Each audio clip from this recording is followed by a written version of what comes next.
سنیے، sometimes ہم یہ سمجھتے ہیں ہم نے خدا کو قبول کیا ہے، ہم یسوع پر ایمان لے آئے ہیں، ہم مسیح کے ہو گئے ہیں، ہم نے پانی کا بپتسمہ لے لیا ہے، ہم یہ سمجھتے ہیں اب ہمارا سب کچھ ٹھیک ہونا چاہیے۔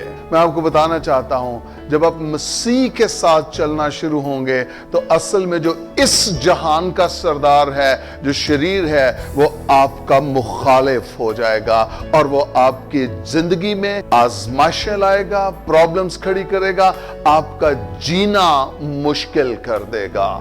لیکن اسی دور میں، اسی وقت میں، اسی گھڑی میں خداوند آپ کے ساتھ ہو جاتا ہے۔ ہاللیلویا۔ سنیے، اس فرق کو سمجھیے ذرا۔ جب آپ گناہ کی حالت میں ہوتے ہیں، خدا آپ کا مخالف ہوتا ہے اور شریر آپ کا دوست ہوتا ہے۔ لیکن جب آپ اپنے گناہ سے توبہ کر لیتے ہیں، جب آپ خدا کے پاس آ جاتے ہیں، پھر شریر آپ کا دشمن ہو جاتا ہے، لیکن اس کے پیرلل خدا آپ کا دوست بن جاتا ہے۔ ہاللیلویا۔ ہاں، شریر آئے گا، آزمائے گا، شرارت کرے گا، لیکن یقین کیجئے کہ جب خدا ہمارے ساتھ ہے تو ہم شریر پر، شریر کی ساری شرارت پر خدا کے نام سے، یسوع نام کی قدرت سے غالب آتے چلیں گے۔